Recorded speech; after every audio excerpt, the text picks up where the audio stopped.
Buenas tardes. Ahora sí, ahora sí. Bueno, damos las gracias al Señor porque nuevamente Él nos permite estar aquí en esta tarde y nos permite abrir su palabra. Y ya lo decía el hermano Francisco, realmente la palabra de Dios es tan clara que solo bastaría con leer como hemos hecho para entender lo que el Señor nos quiere transmitir a través de ella. Pero bueno, creo que se puede también profundizar un poquito y ver algunas cuestiones interesantes acerca de este pasaje de Marcos capítulo 7. Verán que en la pantalla está también Mateo capítulo 15, y esto es porque pueden tener ambos pasajes abiertos, ya que son prácticamente iguales con algunos matices, y en la predicación en sí nos centraremos en Mateo capítulo 15. Pero hay algunos matices que iremos viendo de un pasaje a otro. El tema que venía a mi corazón y por qué el Señor también creo que lo ponía en mi mente es el tema de la maldad del hombre, la maldad del ser humano. Y muchas veces seguramente se han planteado por qué hay maldad en este mundo, o incluso nos hemos hecho la pregunta, ¿soy yo malo? ¿Soy yo bueno en esencia, intrínsecamente desde mi nacimiento? ¿O quizás yo me he vuelto malo o algo malo a lo largo de los años por imitación o por copia o por agentes externos que me están afectando? Entonces esa era la pregunta que yo me hacía. Y buscando en la palabra, porque miren, cuando tenemos una duda acerca de algo, la mejor guía la vamos a encontrar en la palabra, no importa el tema que sea. Y esto no iba a ser diferente. Con la ayuda del Señor vamos a ver si esa maldad que tenemos, y si es que la tenemos nosotros también en nuestro corazón, es aprendida o es innata. Vamos a ver también con la ayuda del Señor una introducción donde veremos de dónde puede venir esa maldad del hombre y qué es lo que nos dicen desde el ámbito filosófico. También vamos a ver con la ayuda del Señor la ley de Dios y las tradiciones humanas, que hacen referencia aquí a los versos del 1 al 9, pero de Mateo capítulo 15. Vamos a ver también un mensaje de Jesús a la multitud, los versículos 10 al 11. También un mensaje de Jesús ya a los discípulos, no tanto a la multitud, sino que los discípulos veremos, como hemos leído, que van a acoger al Señor aparte y le van a decir, Señor, tenemos dudas sobre lo que acabas de decir. Y por último, con la ayuda del Señor también, la pregunta es cómo limpiar el corazón de maldad para estar en la presencia de Dios. ¿Cómo hacerlo? ¿Qué herramientas, qué recursos? ¿Podremos hacerlo por nosotros mismos? Con la ayuda del Señor vamos a ver esto. Pero miren, la pregunta que hacíamos al principio, ¿de dónde viene la maldad del hombre? Y si nos ponemos a investigar en la historia, en la filosofía, a lo largo de los siglos y de los milenios incluso, veremos muchas posturas, como hemos ido hablando. Pero me he centrado en unos poquitos siglos muy cercanos a nosotros, con algunos filósofos que seguro le van a sonar. Y todos ellos van a tener dos corrientes básicas en las que se van a ubicar. Por un lado, aquellas personas que dicen el ser humano nace malo. El ser humano es malo por naturaleza. Y luego va a haber otra corriente que va a decir el ser humano es bueno por naturaleza. Vamos a poner algunos ejemplos.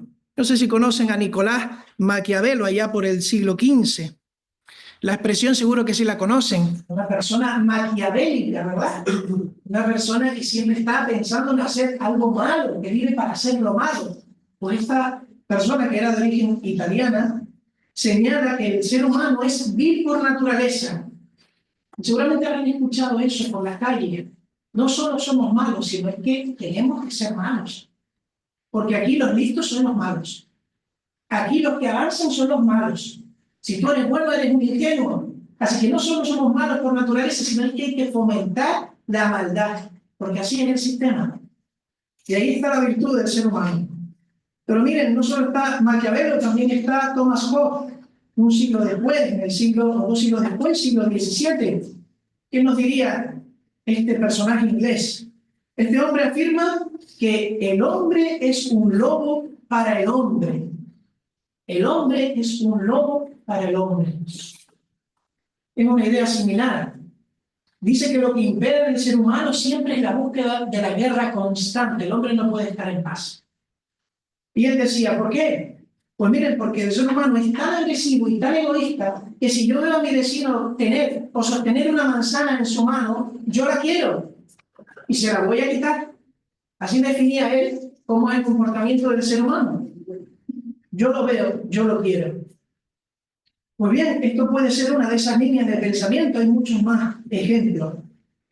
Nos hablan del ser humano como un ser malo por naturaleza. Pero miren, actualmente no es bien recibida esta forma de pensar. Y es normal, ¿verdad? ¿A quién le gusta que le señalen y le digan, tú eres malo? Lógicamente, no iba a ser una línea de pensamiento que creciera porque su tendencia fuera a la alza. Más bien será la otra corriente de pensamiento, la que dice que nosotros somos buenos, la que va a crecer y la que se va a fomentar. Y aquí también podríamos poner muchísimos autores, pero me ocurría, y seguramente también lo conocen, a Rousseau. Él es filósofo suizo y allá por el siglo XVIII afirmaba aquello tan conocido de el hombre es bueno por naturaleza. Pero ¿qué pasa? Que le corrompe la sociedad. Lo que le rodea es lo que va a corromper al ser humano. Él por naturaleza no es así, pero es lo que le rodea, lo que le convierte en lo que puede llegar a ser un ser malo.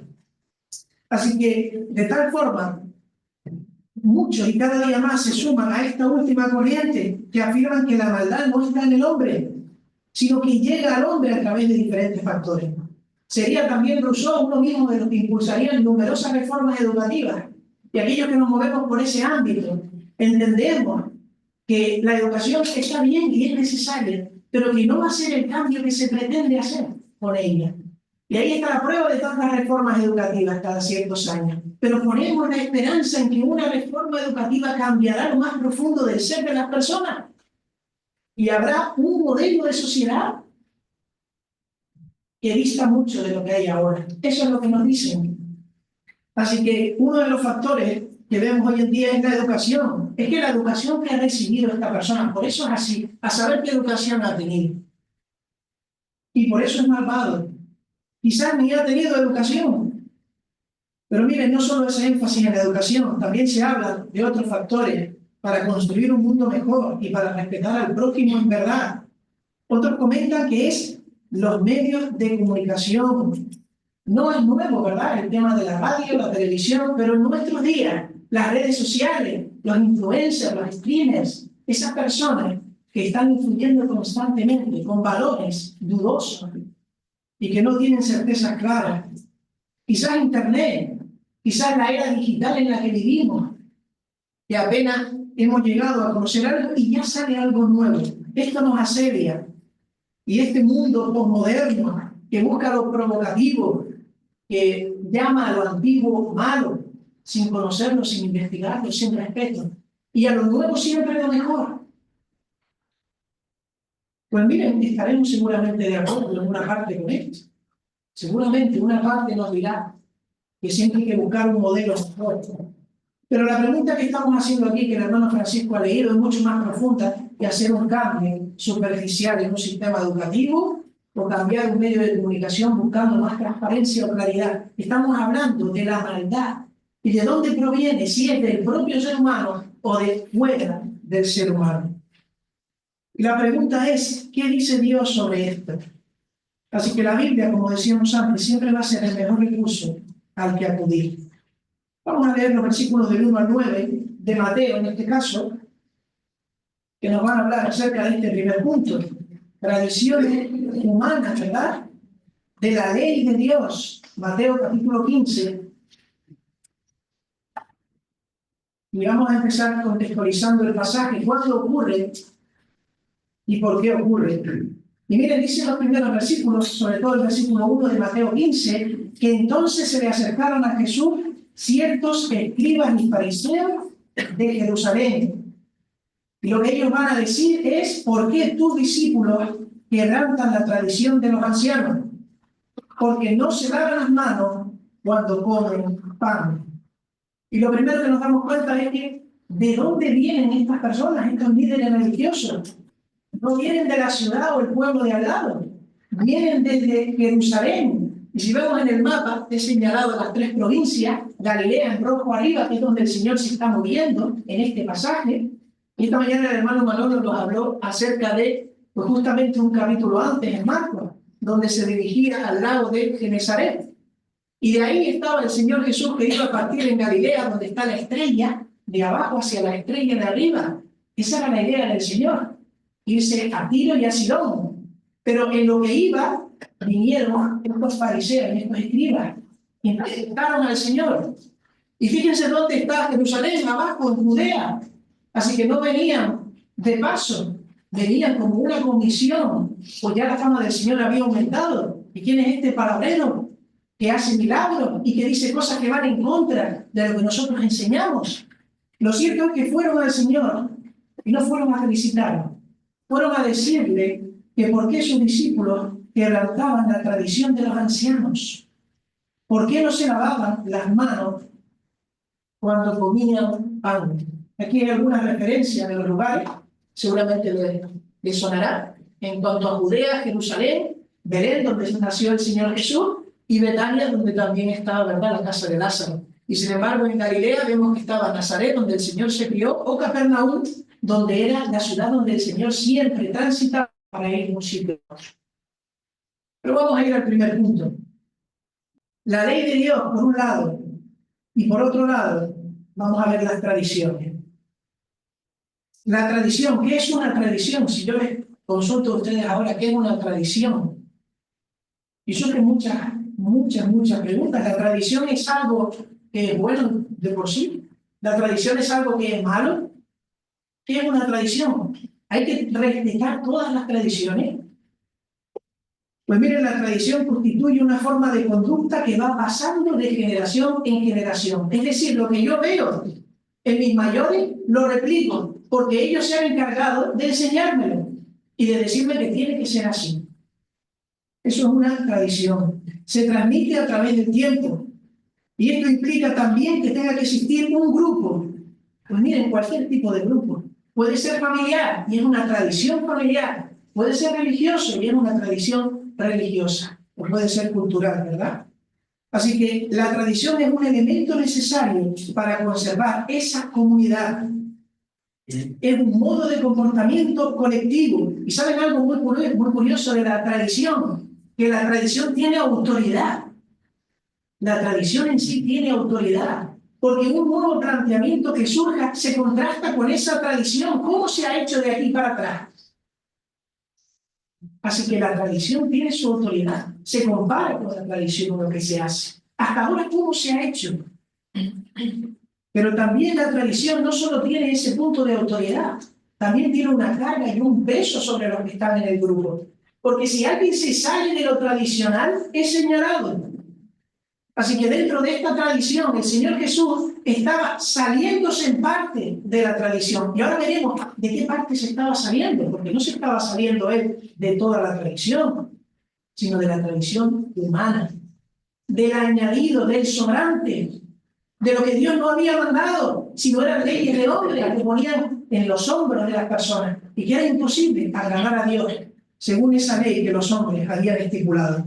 Escribas y fariseos, era la costumbre. Así que, hermanos y amigos, la tradición constituye una forma de conducta que pasa de generación en generación. Pero si seguimos leyendo el texto, no solo dice tradición, ¿qué dice el primer versículo? La tradición de los ancianos. Así que a lo que hemos dicho, tenemos que añadirle ahora ese matiz. ¿Cuál es la tradición de los ancianos en el contexto judío? Pues miren, en el contexto judío, la tradición de los ancianos se refiere también a algo que se transmite o se entrega de uno a otro, igual que la tradición. Pero ¿cuál es la diferencia? Pues miren, había una tradición oral y una tradición escrita. Seguramente reconocemos en la tradición escrita, pues los libros de Moisés, seguramente. Y había muchos otros escritos que no los hacían directamente a través de Moisés o de Salmos, sino que eran de rabinos, que interpretaban la ley y que hacían sus escritos. Ellos también acogían todo ese tipo de normas y leyes. De tal manera que tenían el Talmud, la Torá y otros escritos ellos entendían era la ley de Dios. Así que la tradición de los ancianos va mucho más del Antiguo Testamento que nosotros conocemos. Tenemos que tenerlo en mente. Esa es la tradición de los ancianos. Hay una ley escrita y hay una ley oral. Ahora bien, hay otro punto importante que sería, según el versículo 1, ¿por qué tenemos que lavarnos las manos? ¿O de qué nos habla lavarnos las manos? Pues aquí el contexto nos va a hablar de pureza e impureza. Y tenemos que entender que en el pueblo de Israel no era cualquier cosa. Para nosotros la cuestión de lavarnos las manos puede ser algo relacionado con la higiene. Antes de comer, después de hacer cualquier tarea, nos lavamos las manos, incluso después de ir al servicio o después de hacer cualquier acto manual, ¿verdad? Pero en el pueblo judío no era así. Había una purificación, todo un ritual que iba mucho más allá y que estaba relacionado con Dios. Fíjense, ser puro significaba que estabas en un estado que permitía que participaras en el culto y que podías acercarte relativamente a Dios. Porque si eras impuro, que no se te pasara por la cabeza acercarte a Dios. Así que no era cualquier cosa en esa dispensación, en ese momento. Y le pongo algunos ejemplos. Una mujer, por ejemplo, cuando daba a luz, se consideraba impura y tenía que pasar un tiempo hasta que fuese pura otra vez. Una persona que tuviese contacto con un cadáver, ya fuera de un familiar, de un amigo, un vecino, también se le consideraba impuro. Tenía que también pasar por unos rituales de purificación. Y por lo tanto, en este sentido, entendemos que la purificación, por lo contrario, la contaminación era transferible. De tal manera que si yo toco un cadáver y te toco a ti, tú pasas a estar contaminado. Así lo entendían los judíos. Era fácil transmitirse la impureza. Y había que tener mucho cuidado. La impureza era transferible. Era, por así decirlo, una infección. Y les pongo un ejemplo muy claro. Si un ratón, un roedor, toca una vasija, simplemente la toca, esa vasija ya queda inmunda. Y a menos que se lavara y purificara ritualmente, todo lo que se pusiera en aquella vasija también iba a ser inmundo. Y todo el que tocara esa vasija o eso que estaba dentro de la vasija. Cualquier cosa que hacía inmundo delante de Dios. Ahora bien, lavarse las manos. Cuán difícil, y lo hemos leído en Marcos, ¿verdad? Y ahí vemos esa connotación. Decía en Marcos, al volver de la plaza. Y ustedes se imaginan y se ponen en la piel de un judío o una judía que tenía que ir a la plaza, que vivía rodeado de romanos y extranjeros, lo que significaba el contacto. Tenía que ser obligatorio. El comercio, el trueque, todo lo que tuviese que ver con la relación del día a día. Constantemente en la cabeza con la necesidad de limpiarse. Ahora cuando vuelva tengo que limpiarme. Porque he tenido contacto con. Y todo el tiempo teniendo en la cabeza que el Señor no me está aprobando porque soy impuro, porque he tenido contacto con. Eso era lo que tenían en mente los judíos constantemente. Y lo que Marcos destaca. Y miren, tenemos un relato que encontramos a través de un judío, un escritor, Edersheim, que en su libro La vida y los tiempos de Jesús describe un ritual que él hacía para lavarse las manos. Bueno, él lo describía, que era lo que hacía su pueblo en el primer siglo. Y decía, las jarras de agua se tenían preparadas para su uso antes de las comidas. La cantidad mínima de agua que se debía usar era la cuarta parte de un log, que es una medida, y ahora dice qué tipo de medida es, que se definía como la cantidad de agua necesaria para llenar una cáscara de huevo y media. Eso ya estaba preparado de antemano. Entonces sí, el agua se derramaba primero sobre las manos, manteniendo las puntas de los dedos hacia arriba, y tenían que correr lo que es el agua hasta la muñeca, desde donde ya se vertía, porque para entonces ya era impura por haber tocado las manos impuras. Y si volvía a pasar otra vez por los dedos, se contaminaría. Pero ahí no terminaba el proceso. Ahora tocaba a la inversa, el proceso se repetía con las manos hacia abajo, en posición contraria, con las puntas de los dedos hacia abajo, y luego ya por último se limpiaba cada mano restregándola con el puño cerrado de la otra.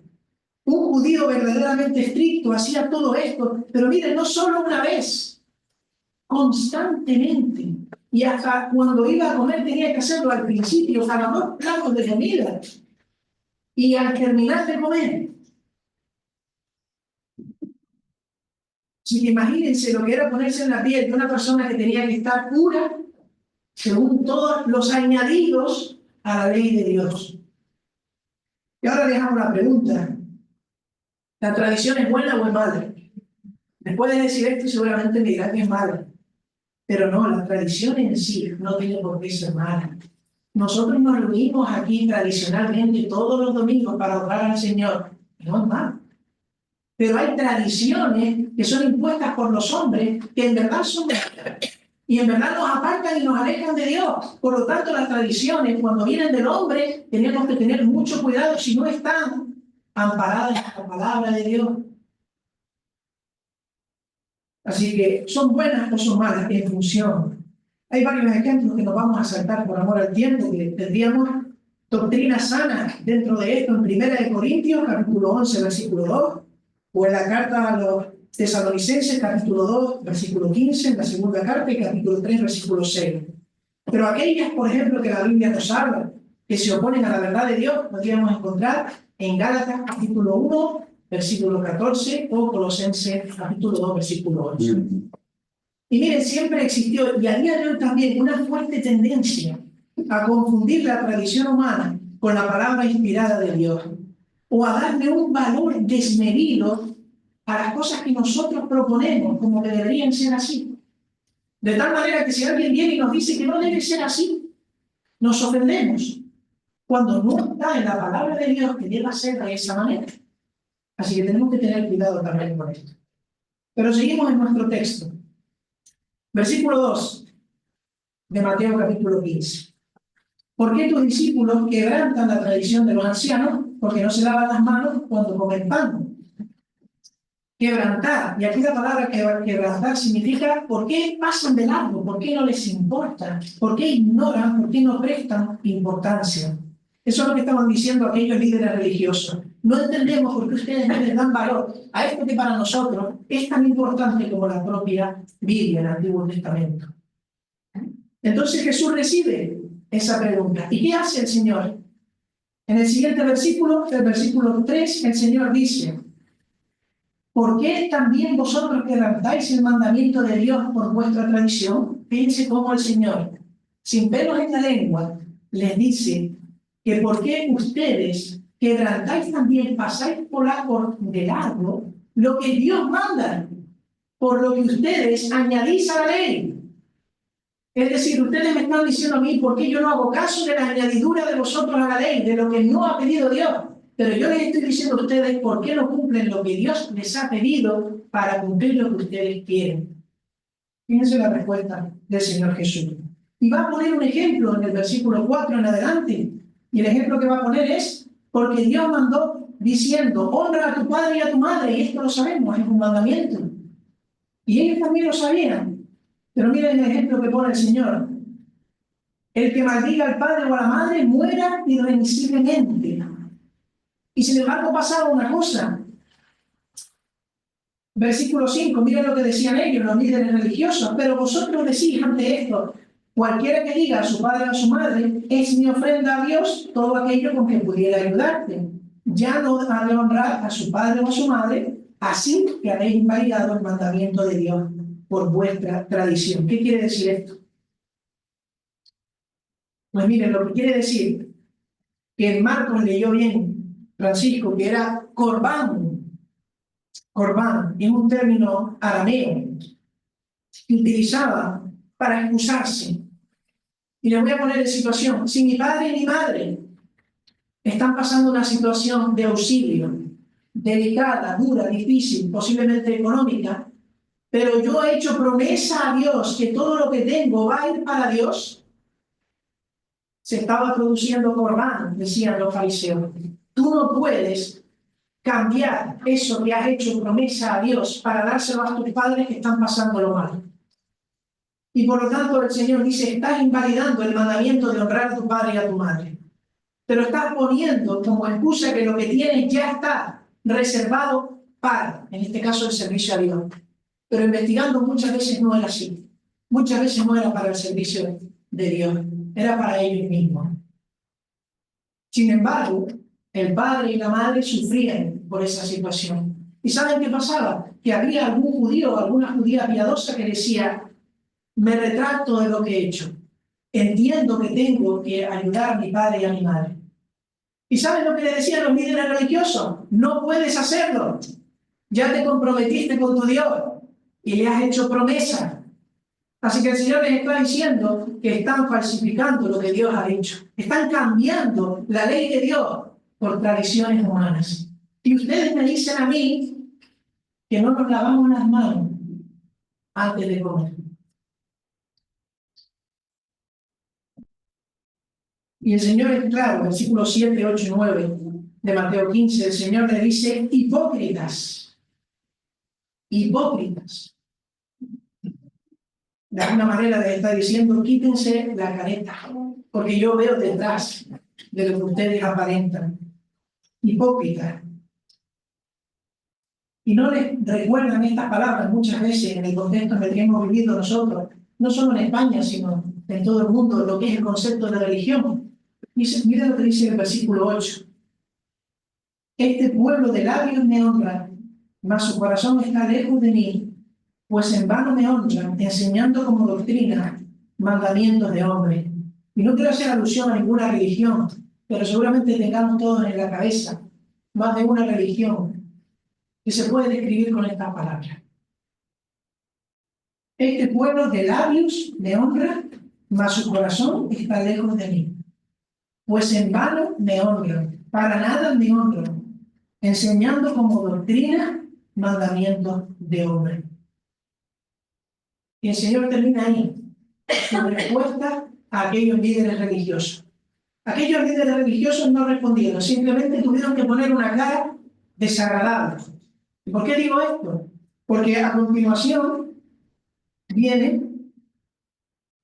el mensaje hacia la multitud y después vendrá el mensaje hacia los apóstoles por los discípulos. Y ahí veremos cómo ellos van a hacer alusión a las caras de aquellos líderes religiosos. Pero antes de entrar en el mensaje a los discípulos, el mensaje de Jesús a la multitud.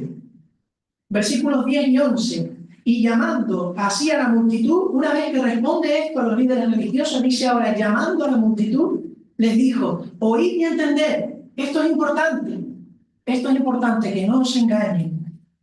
No lo que entra en la boca contamina al hombre, mas lo que sale de la boca, esto contamina al hombre. Una advertencia a la multitud. ¿Qué es lo importante? ¿Qué es lo importante? No para los hombres. ¿Qué es lo importante para Dios? Lo que vale la pena, lo que queda hasta el final. Estos fariseos se fijan meticulosamente en lo que entra en la boca y cómo nos lavamos las manos. Pero descuidan por completo lo que sale de la boca.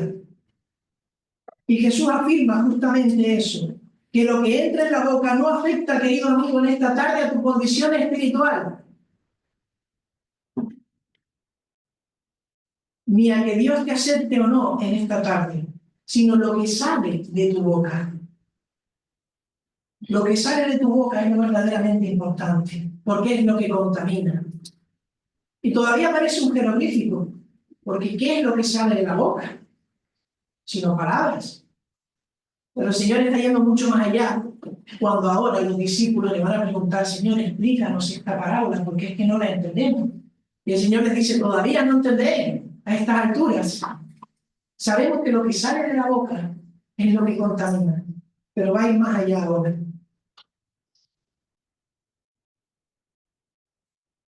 Vamos al punto 3. Mensaje a sus discípulos. Versículo 12 del capítulo 15 de Mateo. Entonces, acercándose a sus discípulos, le dijeron, ¿sabes que los fariseos se ofendieron cuando oyeron esta palabra? ¿Se acuerdan de lo que decía? Se tuvieron que dar cuenta. Se tuvieron que dar cuenta de que no les había caído nada bien esas palabras a los líderes religiosos. Y miren el impulso de los discípulos de decir, Señor, igual que has propasado, no les ha caído bien lo que has dicho. Ellos son líderes religiosos. Igual se puede compensar un poco de alguna manera para no agraviarlos. Pero el Señor sabía lo que sabía Jeremías años antes, en el capítulo 17. Engañoso en el corazón más que todas las cosas y perverso. ¿Quién lo conocerá? Yo, Jehová, que escudriño la mente, que pruebo el corazón, para dar a cada uno según su camino, según el fruto de sus obras. Así que los discípulos se acercan y en primer lugar le dice, Señor, puede que hayas ofendido a estos líderes religiosos. Y en el versículo 15 le va a decir directamente por boca de Pedro, Señor, explícanos esto, que no lo entendemos. Podría hablarse de escándalo, lo que había dicho el Señor a los fariseos.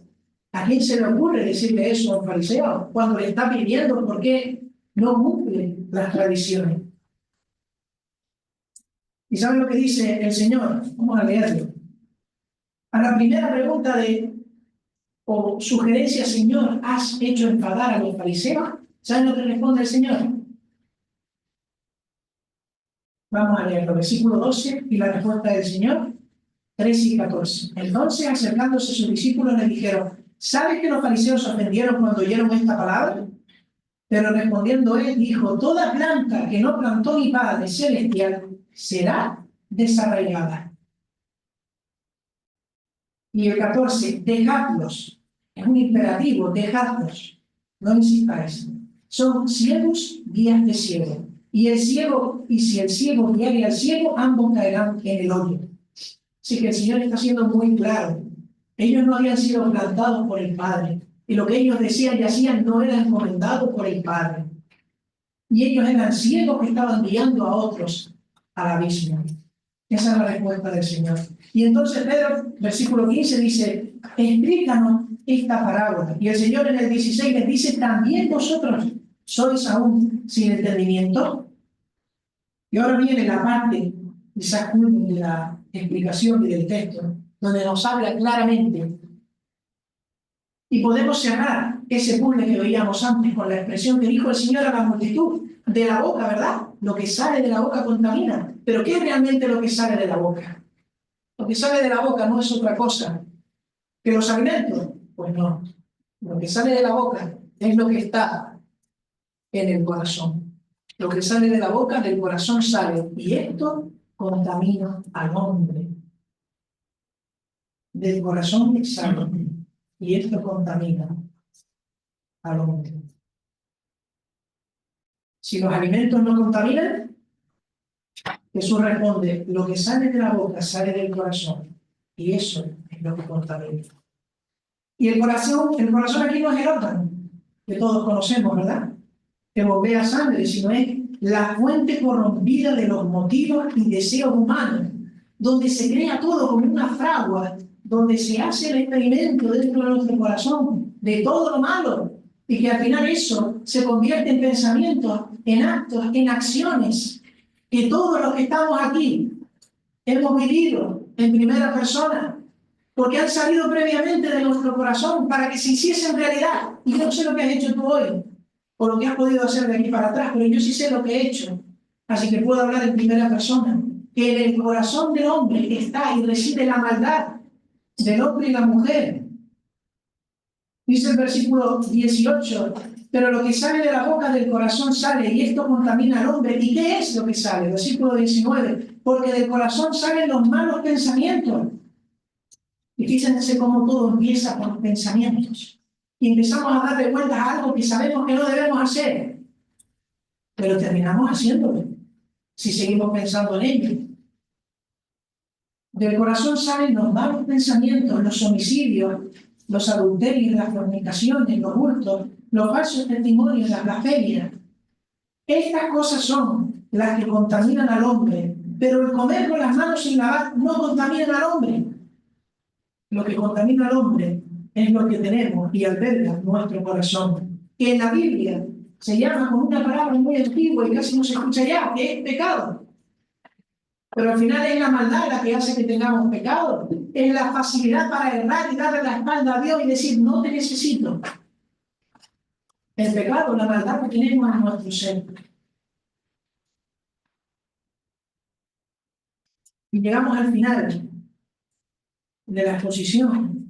Bueno, pues si la Biblia me dice que soy pecador, que tengo maldad en mi corazón de forma intrínseca, no que alguien me haya puesto una inyección de maldad cuando era pequeño. No, yo soy pecador, soy malo por naturaleza. ¿Cómo puedo limpiar esa maldad? ¿Qué recursos tengo? Yo no quiero ser así, quiero ser acepto delante de Dios. Pues la Biblia también nos va a dar la solución, porque qué cruel sería si tuviésemos un Dios que nos dijera, eres malo, y se fuera. ¿No lo han pensado alguna vez? Qué cruel sería si tuviésemos un Dios que nos dijera con justicia, porque sería también justo, eres malo y no puedes estar conmigo, ahí te quedas. Pero el Dios que nosotros tenemos y el Dios de la Biblia es el Dios de las buenas nuevas del Evangelio, que hay salvación en Él, no en nosotros. Pero miren, una advertencia previa a aquellos que ya hemos aceptado al Señor en nuestro corazón y nos consideramos creyentes. Muchas veces cuando leemos este tipo de textos, por lo menos a mí me pasa, muchas veces uno se escandaliza y dice, pero qué personas malas, qué personas mezquinas, que tienen al Señor delante, pero al final se dejan guiar por sus emociones, sus tradiciones, y les mueve el orgullo, el celo, su propio celo. Pero nada más lejos de la realidad. Muchas veces nosotros podemos ser también culpables hoy, porque en nuestra manera también vivimos una religión que contiene muchas cosas que Dios no nos pide, y lo que Dios nos pide lo estamos dejando pasar por alto. Así que esa reflexión, hermanos, con la que yo me quedo en esta tarde, de tener cuidado y no señalar, sino de mirarnos cada uno a nosotros mismos y ver si nuestra religión, hablando en términos de comunión con Cristo, relación con Cristo, con la palabra y querer cumplir lo que Dios nos pide, es la correcta o hay muchas cosas que cortar y que quitar, llena de tradiciones humanas. Pero volvemos a la pregunta, ¿cómo limpiar el corazón de la maldad? Querido amigo, en esta tarde, si has entendido que tanto tu corazón como el mío, como el de todas las personas, está manchado, está sucio por el pecado, la pregunta seguramente que te harás, porque espero que te hagas, es la que me hice yo. ¿Cómo soy limpio? Y miren, la palabra de Dios afirma que no hay justo, no hay persona buena, ni aún una. No importa la época, la generación, el momento, el continente, no importa, no hay ni una persona buena. Incluso la que tú tengas en mente, delante de Dios, tiene esa mancha de pecado y de maldad en su corazón. Y nos dice la palabra que nosotros mismos no podemos limpiar nuestra propia maldad. Ninguno de nosotros. No podemos hacer nada para limpiar nuestro pecado. Pero miren, es el Evangelio, la buena noticia. Ahí donde el hombre y la mujer no tienen solución, es ahí donde Cristo aparece, donde Dios ha provisto salvación para sus amadas criaturas. Porque lo que es imposible para el hombre es posible para Dios. Porque Dios, dice la palabra, envió a su propio Hijo a morir por el ser humano. Envió al Señor Jesucristo. Y de esta manera, la deuda, escucha bien, la deuda, y no cualquier deuda, una que no podías pagar, ni tú ni yo. No importa el oro que tuvieras o lo bueno que quisieras ser, la deuda fue pagada, una deuda de pecado, de maldad en tu corazón. Y merecíamos muerte, tú y yo. Merecíamos muerte. Separación de Dios una vez que pasáramos de esta vida a la siguiente. Pero esa deuda quedaba saldada cuando el Hijo de Dios, santo, perfecto, aquel que no cometió pecado, muere por nosotros los pecadores. Dice primera de Juan, la segunda parte del versículo 7, capítulo 1, la sangre de Jesucristo, su Hijo, nos limpia de todo pecado. ¿Qué nos limpia? La sangre de Jesucristo. Él se entregó a la muerte por salvarnos de la condenación eterna, la cual no es otra que pasar toda la eternidad alejados de Dios. ¿Dónde? En el infierno, lugar de tormento, lugar de dolor. Jesucristo, quien se dio a sí mismo por nosotros para redimirnos de toda iniquidad y purificar para sí un pueblo propio, celoso de buenas obras. ¿Qué tengo que hacer en esta tarde si quiero ser limpio? Si quiero que la sangre de Cristo me limpie. Pues quizás yo me acordaba del rey David cuando él ruega porque ha pecado. Y mire lo que dice el Salmo 51, lo leo rápidamente. Pero imagínate que puedes ser tú en esta tarde si entiendes cómo estás delante de Dios. Mire lo que dijo David. Ten piedad de mí, oh Dios, conforme a tu misericordia. Conforme a la multitud de tus piedades, borra mis rebeliones. Y miren ahora, lávame. Lávame más y más de mi maldad. Y límpiame de mi pecado. Porque yo reconozco mis rebeliones. ¿Reconoces tú tus rebeliones en esta tarde? Y mi pecado está siempre delante de mí, no se va de mi cabeza. Cuando me miro en el espejo, veo lo que soy, aunque los demás no lo sepan. Contra ti, se lo dice a Dios, contra ti solo he pecado y he hecho lo malo delante de tus ojos, para que seas reconocido justo en tu palabra y tenido por puro en tu juicio.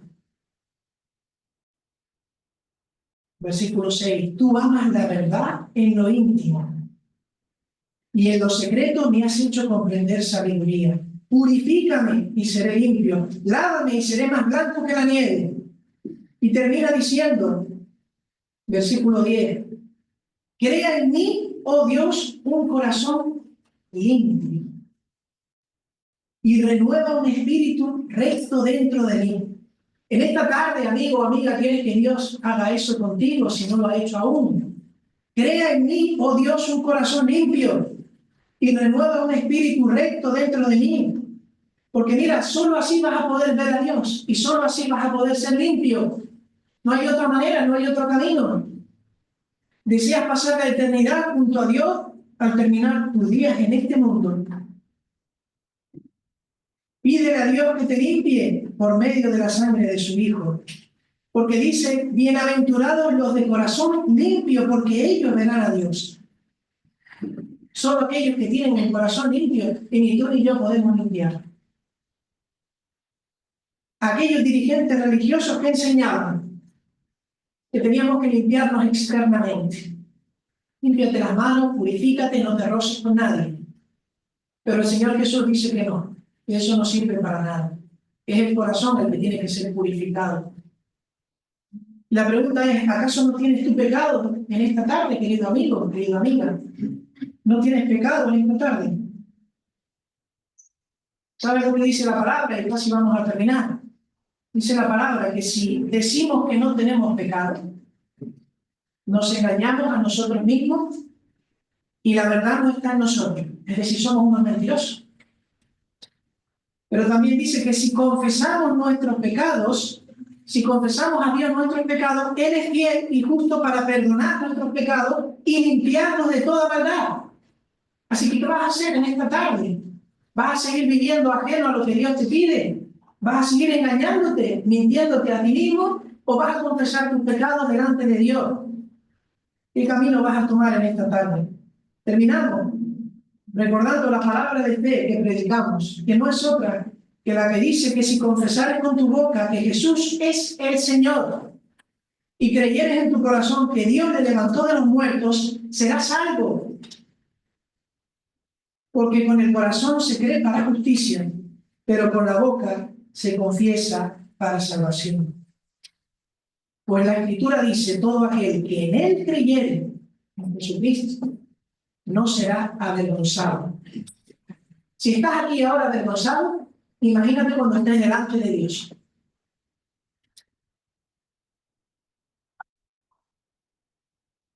Si crees en Jesús como tu único Salvador, no serás avergonzado. Si reconoces tu pecado, el Señor es fiel y justo y Él te perdona. ¿Crees esto en esta tarde, querido amigo, querida amiga? Ruego al Señor que te dé luz para entenderlo y para que se produzca el nuevo nacimiento que llamamos, que es el nuevo corazón que pone el Señor en ti, si has creído y has entendido esto, para que pase de muerte a vida, como muchos de nosotros. Porque el Señor bendiga su palabra en nuestro corazón. Amén.